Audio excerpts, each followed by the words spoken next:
When I was 365 years old, on the solemn day of the first month, I was alone in my house, grieving and weeping with my eyes. While I was resting in my bed sleeping, two men as great as any I had ever seen on earth appeared to me. Their faces were like sunshine, their eyes like burning lamps. From their mouths came forth fire.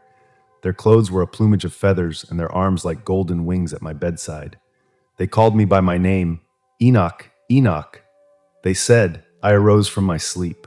And these men said to me, Be of good cheer, Enoch, be not afraid. The everlasting God hath sent us to thee, and today shalt ascend with us into heaven. It came to pass, when I had spoken to my sons, these men summoned me and took me on their wings and placed me on the clouds.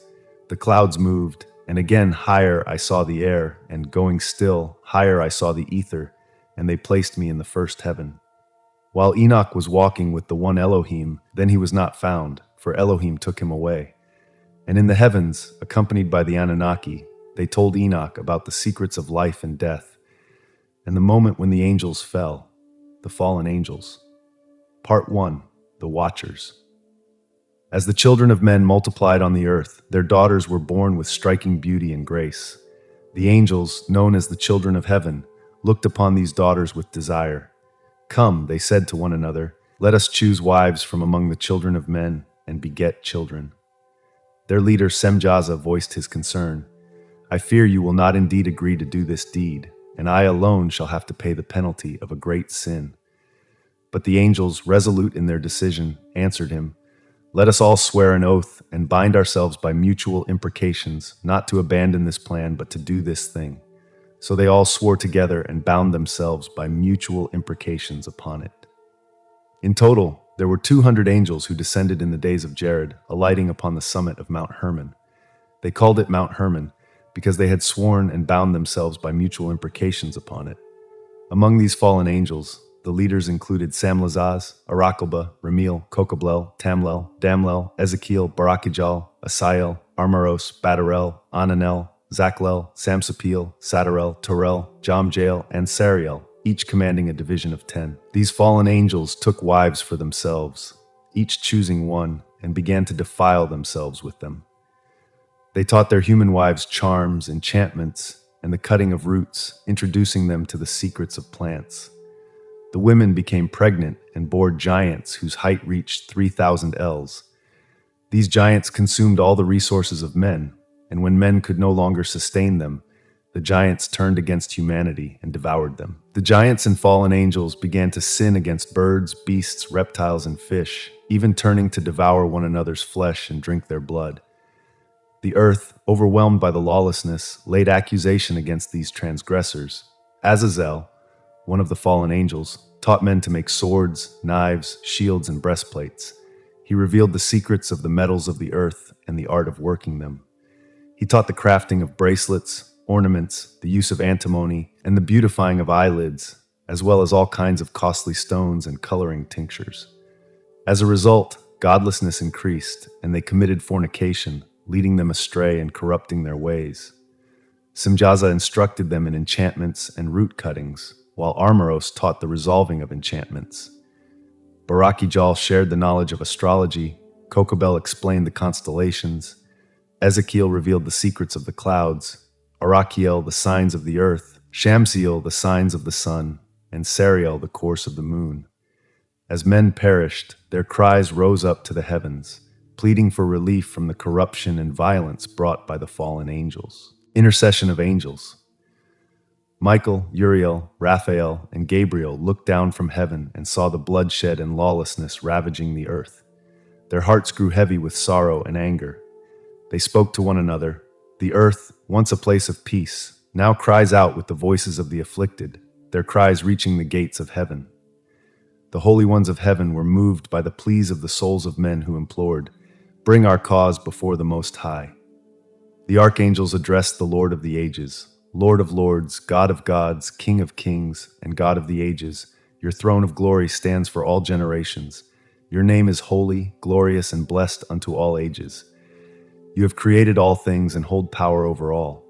Nothing is hidden from your sight. You see all things. You see what Azazel has done, teaching unrighteousness on earth and revealing the eternal secrets that were meant for heaven.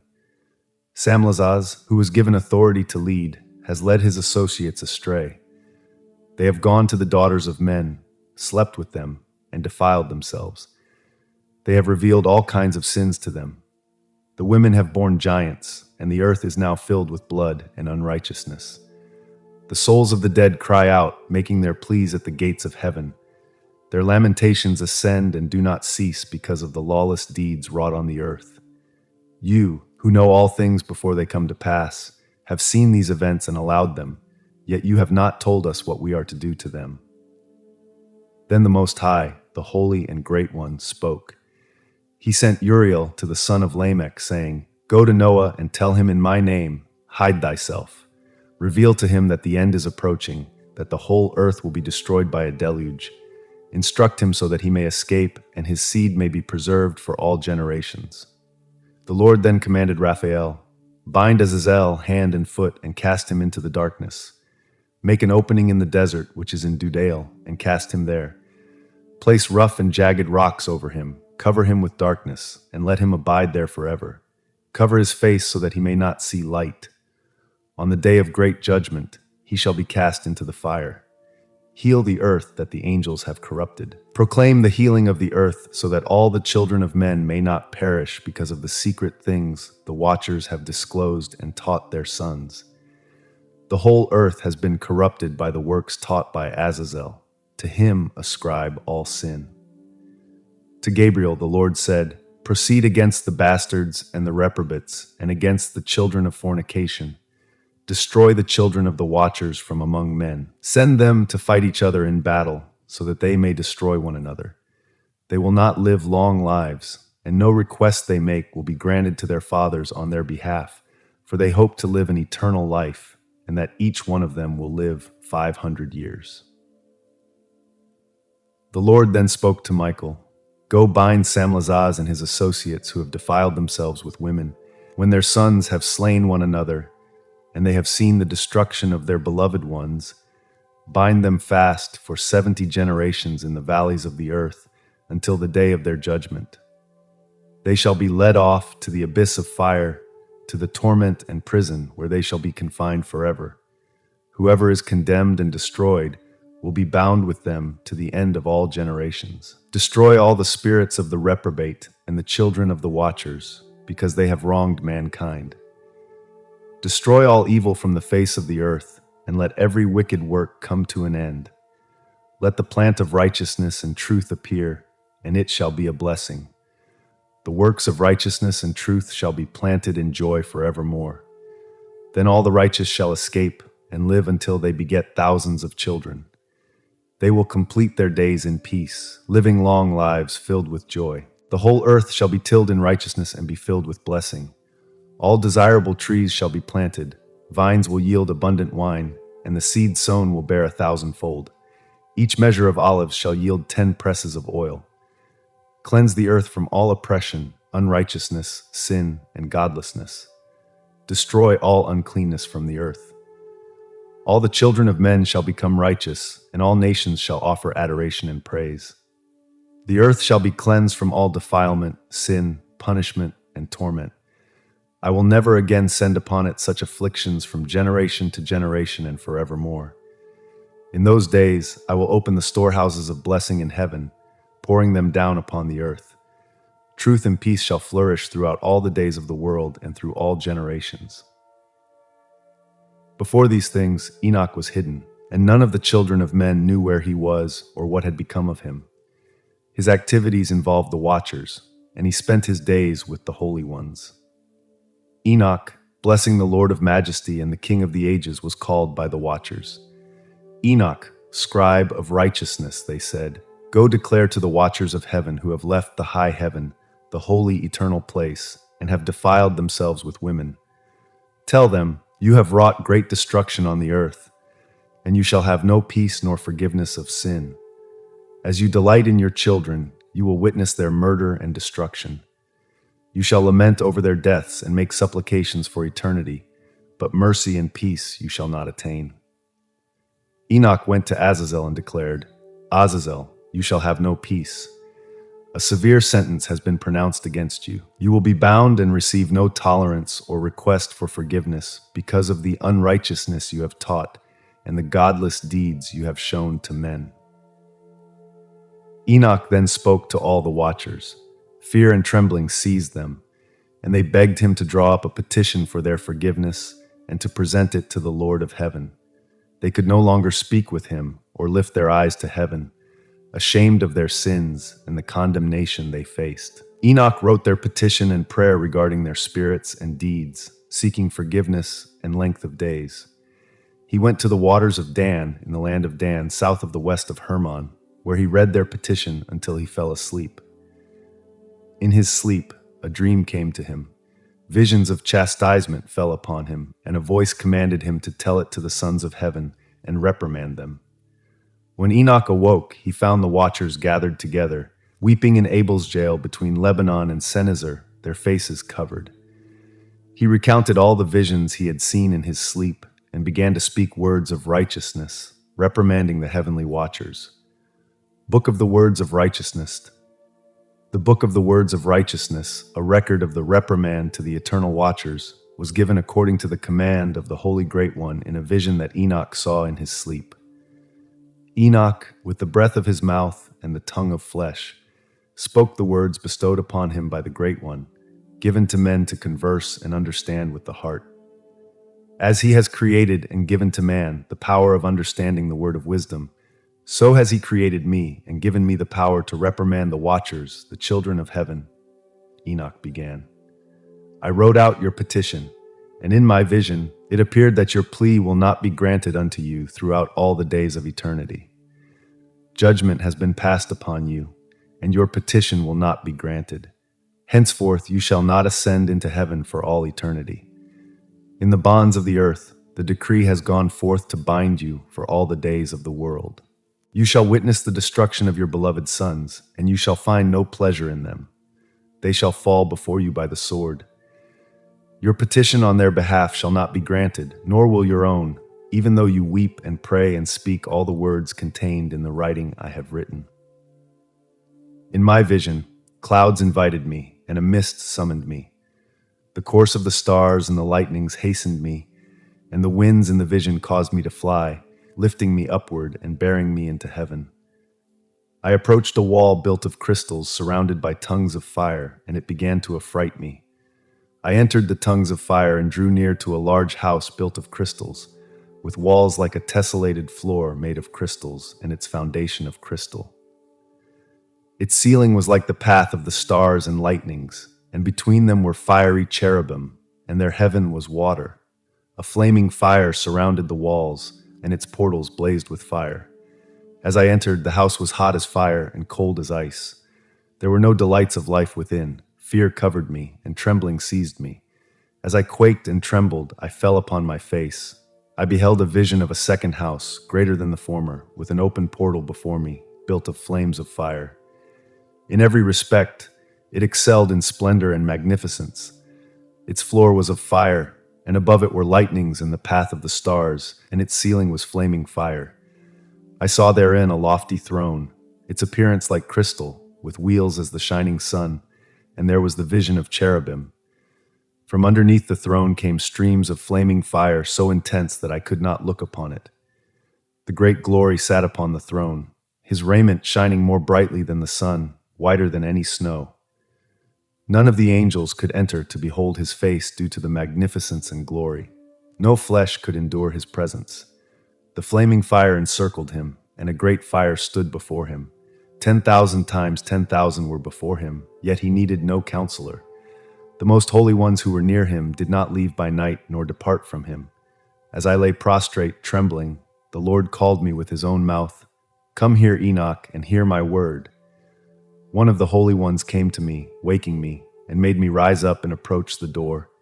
I bowed my face downward and heard his voice. "Fear not, Enoch, righteous man and scribe of righteousness. Approach and hear my voice. Go and say to the watchers of heaven who have sent you to intercede for them, you should intercede for men, not men for you. Why have you left the high, holy, and eternal heaven, lain with women, defiled yourselves with the daughters of men, taken wives, and begotten giants as your sons?" Though you were holy, spiritual beings living the eternal life, you have defiled yourselves with the blood of women and begotten with the blood of flesh. As children of men, you have lusted after flesh and blood like those who die and perish. Therefore, I have given them wives to impregnate and beget children, so that nothing might be lacking for them on earth. But you were formerly spiritual, living the eternal life and immortal for all generations of the world. Therefore, I have not appointed wives for you, for the spiritual ones of heaven. Heaven is their dwelling. Now the giants who are produced from the spirits and flesh shall be called evil spirits upon the earth, and on the earth shall be their dwelling. Evil spirits have proceeded from their bodies, because they are born from men and from the watchers, they shall be evil spirits on earth. The spirits of the giants afflict, oppress, destroy, attack, do battle, and work destruction on the earth, causing trouble. They take no food, but nevertheless hunger and thirst, causing offenses. These spirits shall rise up against the children of men and against the women, because they have proceeded from them. From the days of the slaughter, destruction, and death of the giants, their spirits shall destroy without incurring judgment until the day of consummation, the great judgment, when the age shall be consummated over the watchers and the godless. Yes, shall be wholly consummated.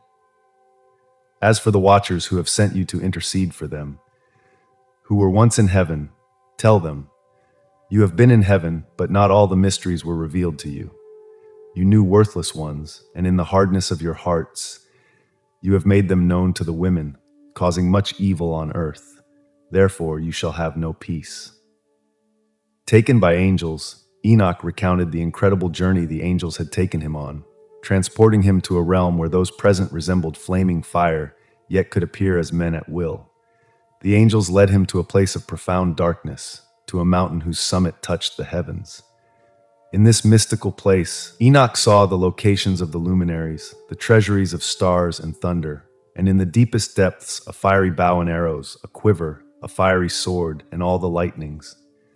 They brought him to the living waters and the fire of the west, which receives the setting sun each day.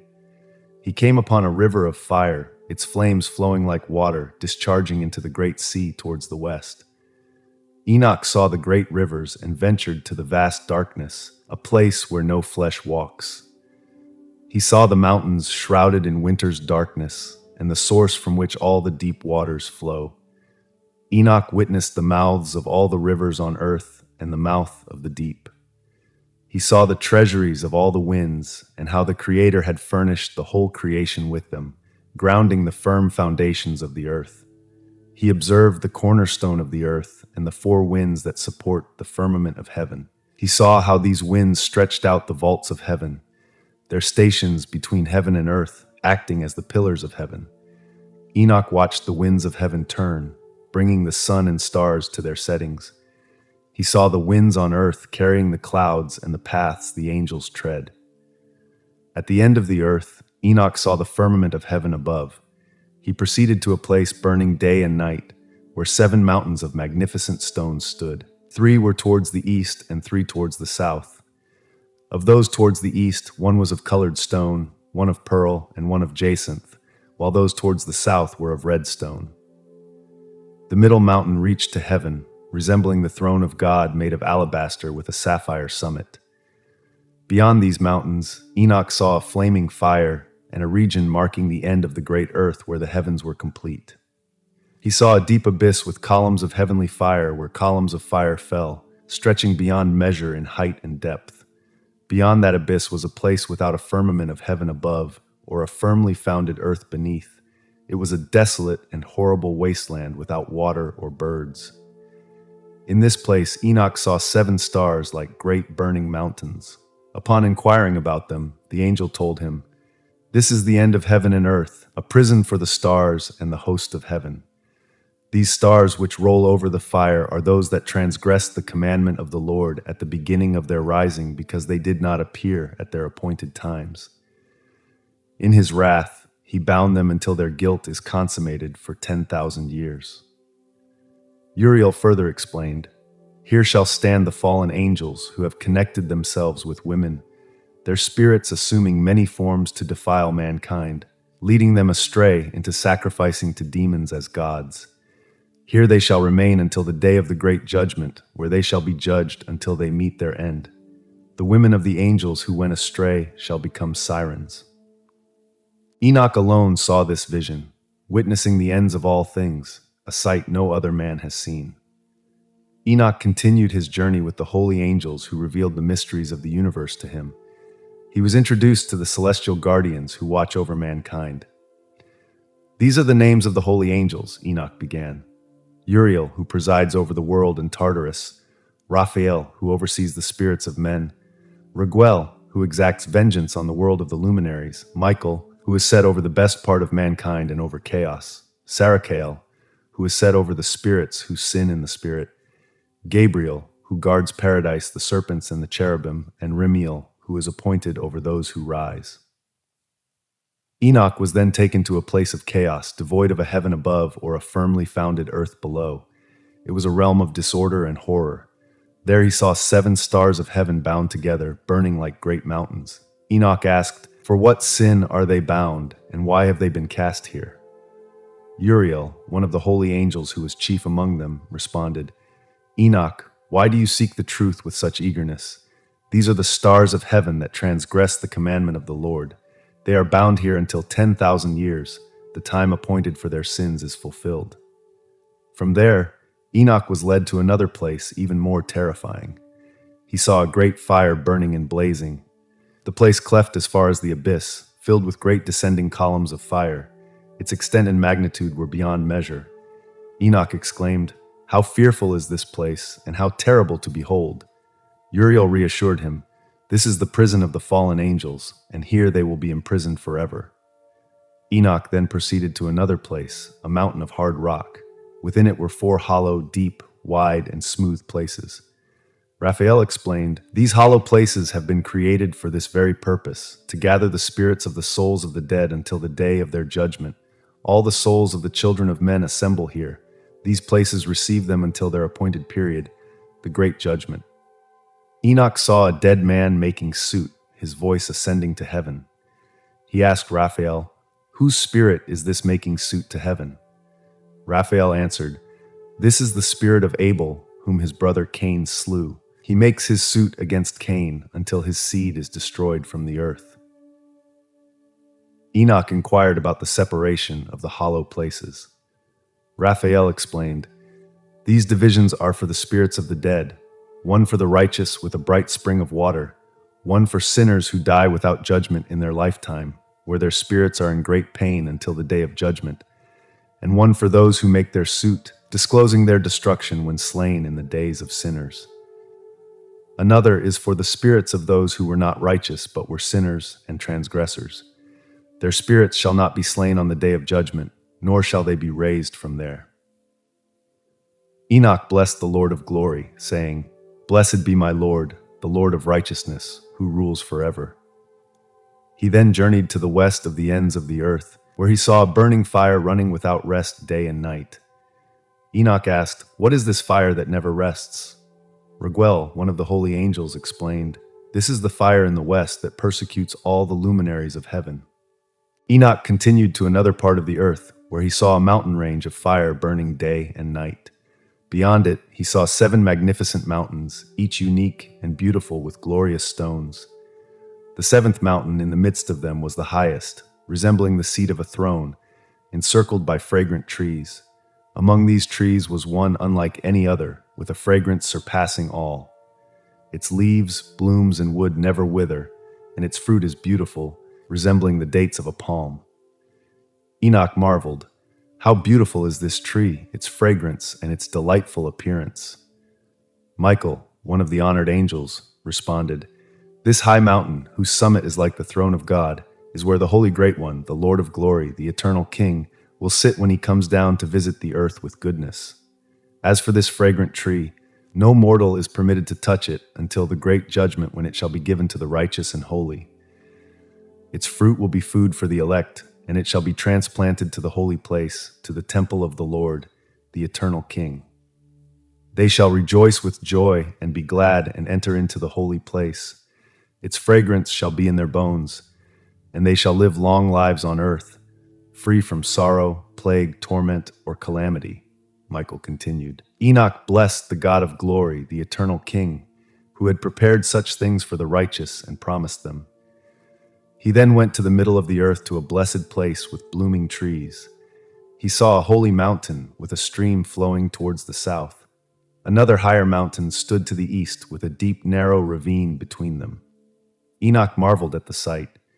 Uriel explained, "This accursed valley is for those accursed forever. Here shall all who utter unseemly words against the Lord and his glory be gathered for judgment. The righteous shall bless the Lord of glory, the eternal King, for the mercy he has shown them."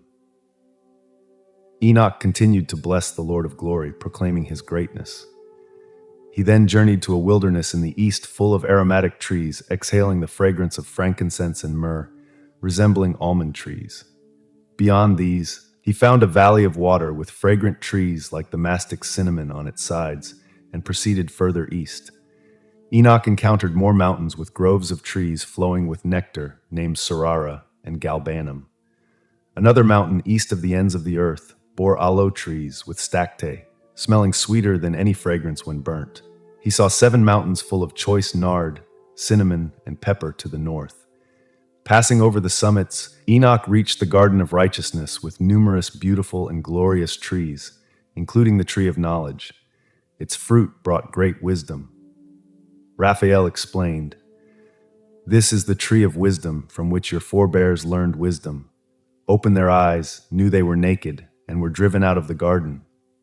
Enoch continued to the ends of the earth, where great beasts and birds differing in appearance and voice dwelled. He saw the portals of heaven, noting their number, outlets, courses, positions, times, and months, as shown by Uriel. Enoch traveled further to the north, seeing a great and glorious device at the ends of the earth with 3 open portals of heaven. Through them, north winds brought cold, hail, frost, snow, dew, and rain. He observed similar portals in the west and south, each with its purpose. Returning to the east, he saw 3 eastern portals of heaven, with small portals above them, through which the stars pass on their course. Enoch blessed the Lord of glory for the great and glorious wonders shown to him, praising his work and creation forever. Blessing of Enoch. Enoch spoke his words of blessing to the elect and righteous, those destined to live through the days of tribulation when the wicked and godless will be removed. I saw a vision of the Holy One in the heavens revealed to me by the angels. From them I heard everything and gained understanding, not for this generation, but for a future one yet to come. Enoch spoke his words of blessing to the elect and righteous, those destined to live through the days of tribulation when the wicked and godless will be removed. Enoch was a righteous man whose eyes were opened by God. Concerning the elect, Enoch continued his parable. The Holy Great One will come forth from his dwelling. The eternal God will tread upon the earth, even on Mount Sinai, and will appear in the strength of his might from the heaven of heavens. All shall be struck with fear, and the watchers shall quake. Great fear and trembling will seize them unto the ends of the earth. The high mountains shall be shaken, and the high hills shall be made low. They shall melt like wax before the flame. The earth shall be wholly rent asunder, and all that is upon the earth shall perish. There shall be judgment upon all. But with the righteous he will make peace. He will protect the elect, and mercy shall be upon them. They shall all belong to God, be prosperous, and be blessed. He will help them all, and light shall appear unto them. He will make peace with them. And behold, he comes with 10,000 of his holy ones to execute judgment upon all, to destroy all the ungodly, and to convict all flesh of all the works of their ungodliness which they have ungodly committed, and of all the harsh things which ungodly sinners have spoken against him. Enoch spoke with authority, urging his listeners to observe the wonders of the heavens and the earth, and to understand the immutable order set by God, the creation. Look to the heavens, he said, and observe how the celestial bodies do not change their orbits. The luminaries rise and set in their appointed times, never straying from their paths. Behold the steadfastness of the earth, how from the beginning to the end all things remain unchanged, demonstrating the works of God. See how the earth is filled with water, how the clouds, dew, and rain nourish it through summer and winter. In winter, Observe how all trees appear to wither and shed their leaves, except for 14 trees that retain their foliage for 2 to 3 years until new leaves come. Again, in the days of summer, see how the sun stands high above the earth, making you seek shade and shelter from its heat, causing the earth and rocks to burn with growing warmth. Notice how the trees cover themselves with green leaves and bear fruit. Pay attention and understand all his works and recognize that he who lives forever has made them so. All his works continue from year to year, and the tasks they perform for him do not change but proceed as God has ordained. Behold how the seas and rivers also follow his commands, never deviating from their tasks. Yet you have not remained steadfast, nor have you kept the commandments of the Lord. Instead, you have turned away, speaking proud and harsh words against his greatness with impure mouths. O hard-hearted ones, you shall find no peace. Therefore, you shall curse your days, and the years of your life shall perish. The years of your destruction shall multiply in eternal abomination, and you shall find no mercy. In those days, your name shall become an eternal curse among all the righteous, and all who curse will curse by you. All sinners and godless shall use your name to imprecate, and for the godless there shall be a curse. But the righteous shall rejoice, for there shall be forgiveness of sins, and every mercy, peace, and forbearance. Salvation shall come to them, a goodly light. For all sinners there shall be no salvation, but upon them shall abide the curse of the beast. For the elect there shall be light, joy, and peace, and they shall inherit the earth. Wisdom shall be bestowed upon the elect, and they shall live without sin, whether through ungodliness or pride. The wise shall be humble, and they shall not transgress nor sin all the days of their life. They shall not die of anger or wrath, but shall complete the number of their days in peace. Their lives shall be increased in peace, and the years of their joy shall multiply in eternal gladness and peace all the days of their life.